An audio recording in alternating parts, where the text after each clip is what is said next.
जय हिंद दोस्तों, मैं हूं आपका दोस्त केबी और आरआरबी एनटीपीसी एग्जाम एनालिसिस में आप सभी का स्वागत है। तो आज की इस वीडियो में हम 8 जनवरी 2021 को जो आरआरबी एनटीपीसी का एग्जाम हुआ है उसके पहले शिफ्ट में पूछे गए जीके और करंट अफेयर्स के प्रश्नों को डिस्कस करेंगे। तो यहाँ पर न केवल हम प्रश्नों को डिस्कस करेंगे बल्कि उससे जुड़े हुए जो अन्य प्रश्न आपकी परीक्षाओं में पूछे जा सकते हैं उन सभी को भी डिस्कस करेंगे। तो इसकी जो पीडीएफ होगी वह आपको डिटेल फॉर्मेट में टेलीग्राम के ऊपर मिल जाएगी। तो टेलीग्राम पर आपको सर्च करना है केवी गुरुजी, जहां से आप टेलीग्राम चैनल को ज्वाइन कर सकते हैं। तो चलिए इस वीडियो की हम शुरुआत करते हैं। वीडियो अगर आपको पसंद आता है तो इसे लाइक करने के साथ अपने सभी दोस्तों के साथ में शेयर जरूर करिएगा।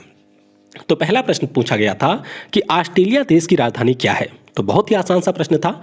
आप सभी को पता होगा कि ऑस्ट्रेलिया देश की वर्तमान में राजधानी है कैनबरा और यहाँ के पीएम है स्कॉट मॉरिसन और मुद्रा यहाँ की है ऑस्ट्रेलियन डॉलर। तो ये आप ध्यान रखेंगे। बाकी कुछ अन्य महत्वपूर्ण देशों की बात करें तो भूटान हमारा पड़ोसी है जिसकी राजधानी आपको थिम्पू में मिलेगी। नगलट्रम यहाँ की है मुद्रा। बांग्लादेश की बात करें तो ढाका राजधानी है, टका यहाँ की मुद्रा है। नेपाल की राजधानी काठमांडू में है, रुपया यहाँ की मुद्रा है। म्यांमार की बात करें तो नेपीटा यहाँ की राजधानी है, क्यात यहाँ की मुद्रा है। पाकिस्तान की राजधानी आपको इस्लामाबाद में मिलेगी। इसी प्रकार से अफगानिस्तान की बात करें तो काबुल में इसकी राजधानी है, अफगानी यहाँ का रुपया है। चीन भी हमारा पड़ोसी देश है तो इसकी राजधानी आपको बीजिंग में मिलेगी, युआन यहाँ की मुद्रा है। श्रीलंका भी हमारा पड़ोसी देश है तो इसकी जो राजधानी है वह आपको मिलेगी कोलंबो में। इसके अलावा श्री जयवर्धनेपुरे कोट्टे भी यहाँ की राजधानी है। तो ये वैसे यहाँ की व्यावसायिक राजधानी है, यानी कि ये कॉमर्शियल कैपिटल है। तो ध्यान रखिएगा, श्री जयवर्धनेपुरे कोट्टे श्रीलंका की आधिकारिक राजधानी है और यहाँ की भी मुद्रा है रुपया। ईरान की बात करते हैं तो राजधानी तेहरान में है। इराक की राजधानी बगदाद में है। इंडोनेशिया की राजधानी जकार्ता में है। इसी प्रकार से पीडीएफ में आपको बहुत सारे अन्य देश भी मिल जाएंगे जिनके बारे में आप पढ़ सकते हैं। अगला प्रश्न था कि विटामिन डी का रासायनिक नाम क्या है। तो ये भी एक तरीके से आसान सा ही प्रश्न था। तो जो हमारा विटामिन डी होता है उसे हम लोग कैल्सीफेरॉल के नाम से जानते हैं। किस नाम से? कैल्सीफेरॉल के नाम से जानते हैं। तो ये इसका होता है रासायनिक नाम। बाकी अगर हम लोग विटामिन ए की बात करते हैं तो इसे हम लोग रेटिनॉल के नाम से जानते हैं। बी की बात करते हैं तो इसे थायमीन के नाम से जानते हैं। सी की बात करें तो इसे हम लोग एस्कॉर्बिक एसिड के नाम से जानते हैं। ई की बात करते हैं तो टोकोफेरॉल के नाम से जानते हैं। के की बात करते हैं तो इसे हम लोग फ्लिकोना के नाम से जानते हैं। तो ये आपके सभी विटामिन के रासायनिक नाम हो गए। और आप नीचे कमेंट में ये बताइएगा कि इनमें से कौन सा विटामिन जल में घुलनशील होता है और कौन सा आपका वसा में घुलनशील होता है। तो ये आप नीचे कमेंट में बताएंगे। अगला प्रश्न था कि सागरमाथा जो पर्वत श्रृंखला है वह आपको किस देश में मिलेगी। तो सागरमाथा, जिसे हम लोग माउंट एवरेस्ट के नाम से भी जानते हैं, ये आपको नेपाल और चीन के बॉर्डर के ऊपर मिलेगी। तो इस प्रश्न में जो आपका ऑप्शन रहा होगा, चाहे नेपाल रहा होगा या फिर चीन रहा होगा, तो वह पार्टिकुलर ऑप्शन करेक्ट रहा होगा। अब एवरेस्ट पर्वत श्रृंखला की बात करते हैं तो इसके बारे में आप सभी को ये पता होगा कि दुनिया की सबसे ऊंची पर्वत श्रृंखला है और अभी हाल ही में इसकी जो नई ऊंचाई है उसकी भी घोषणा की गई है। और इस प्रकार से इसकी टोटल ऊंचाई हो गई है 8,848.86 मीटर। कितनी है? 8,848.86 मीटर। तो 0.86 मीटर इसकी ऊंचाई में हुई है वृद्धि। सागरमाथा क्यों कहा जाता है? तो नेपाल में जो भी स्थानीय लोग होते हैं उनके द्वारा इसे कहा जाता है सागरमाथा। वहीं पर अगर आप चीन के तिब्बत में चले जाएंगे तो वहां के लोगों के द्वारा इसे चोमोलंगमा के नाम से भी जाना जाता है। तो दोनों नाम आप ध्यान रखेंगे कि एवरेस्ट पर्वत तो कहते ही हैं, सागरमाथा नेपाल वाले कहते हैं और जो आपके तिब्बत वाले हैं उनके द्वारा इसे चोमोलंगमा कहा जाता है। अगला प्रश्न था कि इसरो का जो सूर्य के लिए मिशन होगा इसका नाम क्या है। तो ये ऑलरेडी पूछा जा चुका है। तो ध्यान रखिएगा, इस मिशन का नाम है आदित्य L1 और अभी इसरो ने अपने अगले 10 वर्षों के जो भी मिशन होंगे उनकी घोषणा की है। तो उसमें बताया कि इसी वर्ष के अंत तक आदित्य L1 मिशन को लॉन्च किया जाएगा। तो ये आप ध्यान रखेंगे।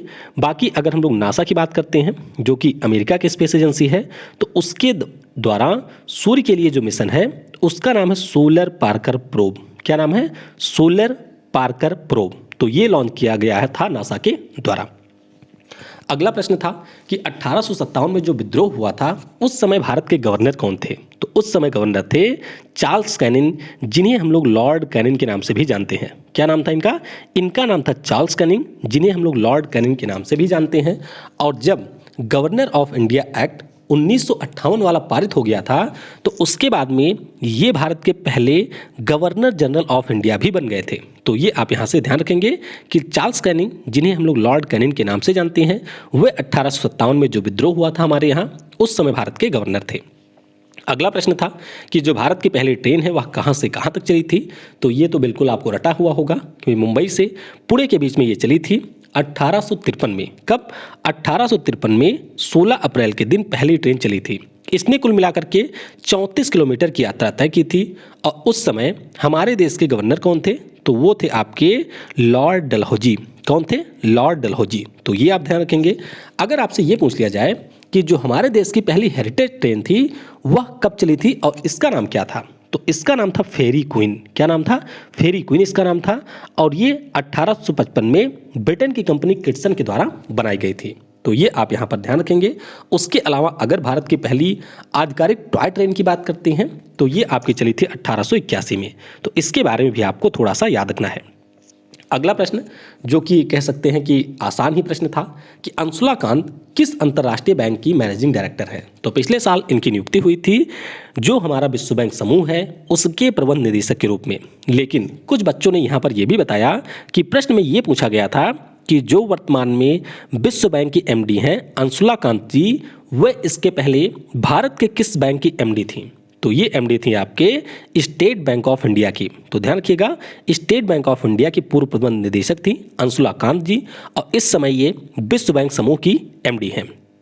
अच्छा, विश्व बैंक समूह की बात हुई है तो ध्यान रखिएगा वाशिंगटन डीसी में इसका मुख्यालय है और डेविड मैल्पस इस समय इसके प्रेसिडेंट हैं। फिर आप पूछा गया था कि डॉल्फिन किस नदी में पाई जाती है। तो डॉल्फिन के बारे में पूछा गया था। तो यहाँ पर आप ध्यान रखेंगे कि डॉल्फिन पाई जाती है मुख्य रूप से दो नदियों में। एक हमारी होती है इंडस नदी में और एक हमारी होती है गंगा नदी में। इंडस वाली को हम लोग इंडस डॉल्फिन कहते हैं और जो गंगा में पाई जाती है उसे हम लोग कहते हैं गंगेटिक डॉल्फिन। तो कुछ लोगों ने यह भी बताया कि प्रश्न में यहाँ पर गंगा की कुछ सहायक नदियाँ गंगा की सहायक नदी से संबंधित प्रश्न पूछा गया था कि किस इनमें से डॉल्फिन मिलती है। तो ध्यान रखिएगा, सिंधु की जो सहायक नदी होगी या फिर गंगा की जो सहायक नदी होगी, अगर उनमें से कोई ऑप्शन में रहा होगा तो वह ऑप्शन आपका रहा होगा करेक्ट। तो ध्यान रखिएगा, जो डॉल्फिन होती है वह सिंधु और गंगा नदी में पाई जाती है। इंटरपोल का मुख्यालय फिर पूछा गया था। तो बहुत ही आसान सा प्रश्न था। इंटरपोल का जो मुख्यालय है ये आपको मिलेगा फ्रांस के लियोन शहर में। कहाँ पर? फ्रांस के लियोन शहर में आपको इंटरनेशनल क्रिमिनल पुलिस का मुख्यालय मिलेगा। अगर हम लोग फ्रांस की बात करते हैं तो यहाँ की राजधानी आपको पता ही होगा पेरिस में है और पेरिस में आपको कई सारे संगठन के मुख्यालय मिलेंगे, जैसे कि यूनेस्को हो गया, इसके अलावा OECD हो गया, फिर आपका है इंटरनेशनल एस्ट्रोनॉमिकल यूनियन और फिर आपका है इंटरनेशनल एनर्जी एजेंसी। तो इन सभी के बारे में भी आप ध्यान रखेंगे कि इनका मुख्यालय है फ्रांस के पेरिस में। फिर पूछा गया था कि भारत का दूसरा संवैधानिक प्रमुख कौन होता है। तो ये प्रश्न थोड़ा सा टफ हो सकता है आपके लिए। भारत में अगर हम लोग सबसे बड़े संवैधानिक प्रमुख की बात करते हैं तो ये हमारा होता है राष्ट्रपति। कौन होता है? राष्ट्रपति हमारा सबसे बड़ा संवैधानिक प्रमुख होता है। लेकिन अगर आपसे दूसरे नंबर के सबसे बड़े कॉन्स्टिट्यूशनल हेड के बारे में पूछा जाए तो ये हमारे होते हैं उपराष्ट्रपति। तो वर्तमान में वेंकैया नायडू दूसरे संवैधानिक प्रमुख हैं। उसी प्रकार से तीसरे नंबर पर होते हैं PM, फिर चौथे नंबर पर आ जाते हैं हमारे राज्यों के जो गवर्नर हैं, उसके बाद में पांचवें नंबर पर होते हैं फार्मर प्रेसिडेंट यानी कि जो हमारे पूर्व राष्ट्रपति रहे हैं।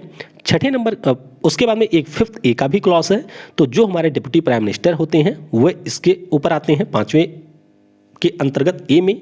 छठे नंबर की बात करें तो इसमें हमारे चीफ जस्टिस ऑफ इंडिया आते हैं, जैसे कि शरद अरविंद बोबड़े हो गए, और स्पीकर ऑफ द लोकसभा यानी कि जो लोकसभा के स्पीकर होते हैं वे आते हैं छठे नंबर पर। बाकी ये 7वें नंबर का क्रम भी आप यहाँ पर देख सकते हैं।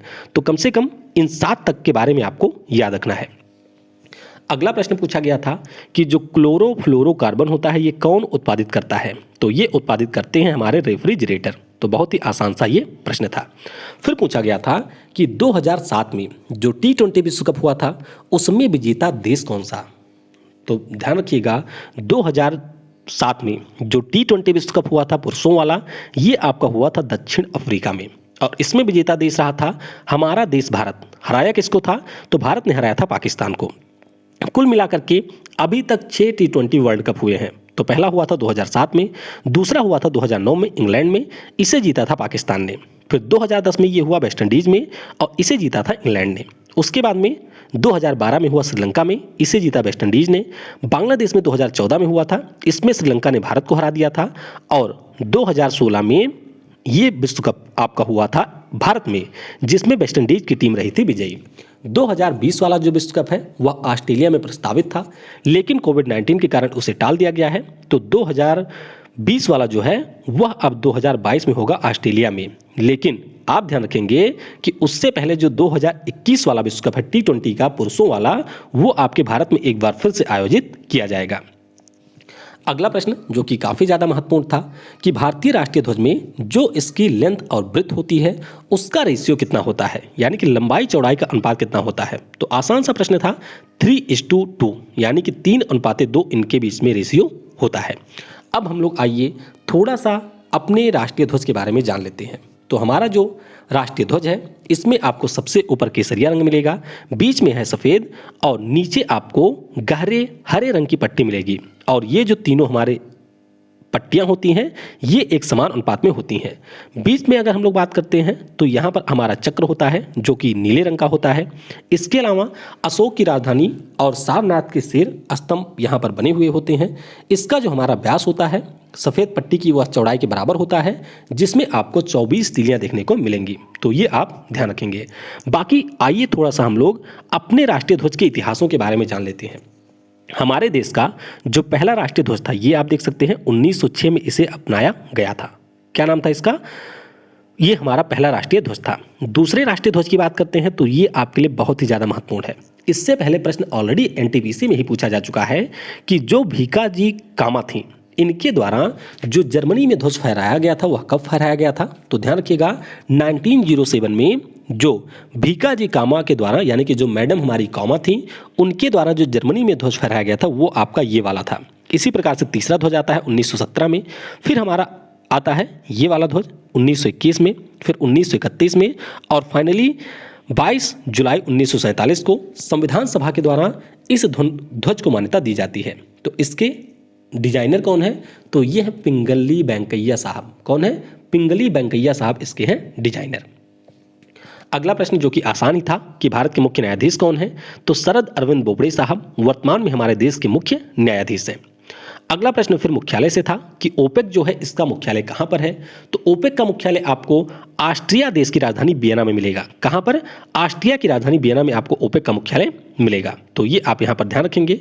वैसे अगर हम लोग वियना की बात करते हैं तो यहाँ पर आपको एक अन्य संगठन का भी मुख्यालय मिलेगा जिसका नाम है इंटरनेशनल एटॉमिक एनर्जी एजेंसी। क्या नाम है? International atomic energy agency. तो इसका मुख्यालय भी आपको मिलेगा वियना में। कुछ अन्य संगठनों की बात करते हैं तो ये भी आपके लिए महत्वपूर्ण है, ऑलरेडी पूछे भी जा चुके हैं।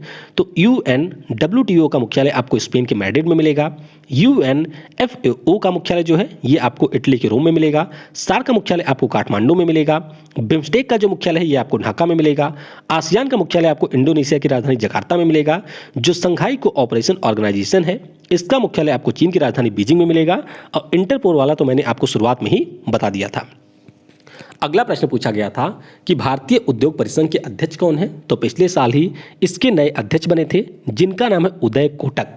तो जो हमारे यहाँ पर कोटक महिंद्रा बैंक है उसके MD और CEO हैं उदय कोटक और ये पिछले साल कन्फेडरेशन ऑफ इंडियन इंडस्ट्री के नए अध्यक्ष बने थे। तो ये भी आपको थोड़ा सा याद रखना है। फिर पूछा गया था कि जो आपका WW होता है जिसे हम लोग वर्ल्ड वाइड वेब के नाम से जानते हैं इसके आविष्कारक कौन थे, यानी कि इसे किसने इन्वेंट किया था? तो इसे इन्वेंट किया था दो लोगों ने। एक तो थे आपके टिम बर्नर्स-ली। कौन थे? Tim Berners-Lee. और दूसरे थे रॉबर्ट कैलियो। तो इनके बारे में आपको ध्यान रखना है। इसके अलावा कुछ अगर हम लोग अन्य आविष्कारों या खोजकर्ताओं की बात करते हैं तो जो विकास का सिद्धांत था इसे दिया था चार्ल्स डार्विन ने, काफ़ी ज़्यादा महत्वपूर्ण है। आनुवांशिकता का जो नियम है इसे ग्रेगर जॉन मेंडल ने दिया था। जो हमारा जेनेटिक कोड होता है या कृत्रिम जीन होता है इसे दिया था भारतीय मूल के हरविंद खुराना ने। इनको इसके लिए फिजिक्स में नोबेल पुरस्कार भी मिला था। ताप का जो गतिवादी सिद्धांत है इसे कैल्विन ने दिया था। नेत्रहीनों के लिए जो पढ़ने लिखने की लिपि होती है जिसे हम लोग ब्रेल लिपि के नाम से जानते हैं इसे दिया था लुइस ब्रेल ने। रेडियो और वायरलेस टेलीग्राफी ये हमारे जी मार्कोनी ने खोजा था। विद्युत धारा और बैटरी की बात करते हैं तो इसे वोल्ट के द्वारा खोजा गया था। पीरियोडिक टेबल ये काफ़ी ज़्यादा महत्वपूर्ण है, ध्यान रखिएगा, मेंडलीफ इसके खोज करता थे। फिर हम ट्रांजिस्टर की बात करते हैं तो जॉन बर्डीन का नाम है, और बैरोमीटर की बात करते हैं तो ई टॉर्सली हमारे बैरोमीटर के आविष्कारक थे। तो ये कुछ अन्य महत्वपूर्ण आविष्कारक हैं, इनके बारे में भी आप थोड़ा सा याद रखेंगे। अगला प्रश्न पूछा गया था जो कि काफ़ी ज़्यादा आसान ही आप कह सकते हैं कि नेशनल साइंस डे कब होता है, तो ये हमारा होता है 28 फरवरी को। कब? 28 फरवरी को प्रत्येक वर्ष हम लोग राष्ट्रीय विज्ञान दिवस मनाते हैं। अब आपसे परीक्षा में ये भी पूछा जा सकता है कि 28 फरवरी को क्यों मनाया जाता है, तो जो हमारे भारतीय मूल के वैज्ञानिक थे चंद्रशेखर वेंकट रमन जी, इन्हीं के द्वारा 1928 में 28 फरवरी के दिन रमन इफेक्ट की खोज की गई थी, जिसके लिए इन्हें 1930 में मिल गया था नोबेल पुरस्कार। उसके बाद में 1954 में भारत सरकार के द्वारा जो पहला हमारा भारत रत्न पुरस्कार था वह भी सीवी रमन जी को दिया गया था, और इसीलिए हम लोग प्रत्येक वर्ष 28 फरवरी को राष्ट्रीय विज्ञान दिवस के रूप में मनाते हैं। अगला प्रश्न आपके महाराष्ट्र के लोक नृत्य से संबंधित था। तो महाराष्ट्र के मुख्य जो लोक नृत्य हैं वो आपको 5 मिलेंगी। एक तो है तमाशा, एक धांगरी, एक कोली और लावनी है, इसके अलावा है पोवादास। तो ये 5 फोक डांस है आपके महाराष्ट्र के, तो ये आपको ध्यान रखना है। वैसे जल्द ही हम लोग स्टैटिक जीके का जो कोर्स है उसकी शुरुआत करेंगे, तो उसमें हम लोग बहुत ही अच्छे ढंग से ये फोक डांस या फिर जो हमारे अन्य स्टैटिक जीके के टॉपिक हैं उनको कवर कर लेंगे। दुनिया की सबसे बड़ी ताजे पानी की झील कौन सी है? तो बहुत ही आसान सा प्रश्न है, सबको लगभग रटा हुआ होगा। सुपीरियर झील जो कि आपको अमेरिका और कनाडा के बॉर्डर पर मिलेगी, वह दुनिया की सबसे बड़ी ताजे पानी की झील है। तो आइए मैं ज़रा आपको मैप में दिखा देता हूँ। ये जो आप पूरा देख रहे हैं ये हमारे झीलों का समूह है। इसे हम लोग ग्रेट लेक्स के नाम से जानते हैं। किस नाम से? ग्रेट लेक्स के नाम से इसे हम जानते हैं। तो सबसे पहले आपको मिलेगी लेक सुपीरियर जो कि ताजे पानी की सबसे बड़ी झील है। उसके बाद में यहाँ पर आपको मिलेगी लेक मिशिगन यानी कि मिशिगन झील। फिर आपका है लेक ह्यूरोन जिसे हम लोग ह्यूरोन झील के नाम से जानते हैं। फिर आपका है लेक इरी और उसके बाद में है लेक ओंटारियो। अब यहाँ पर ध्यान देंगे कि ये जो 5 झील हैं इनमें से 4 झील अमेरिका और कनाडा के बॉर्डर पर है, लेकिन जो आपकी मिशिगन झील है ये पूरी तरीके से आपको अमेरिका में मिलेगी। तो ये प्रश्न ऑलरेडी परीक्षा में पूछा जा चुका है।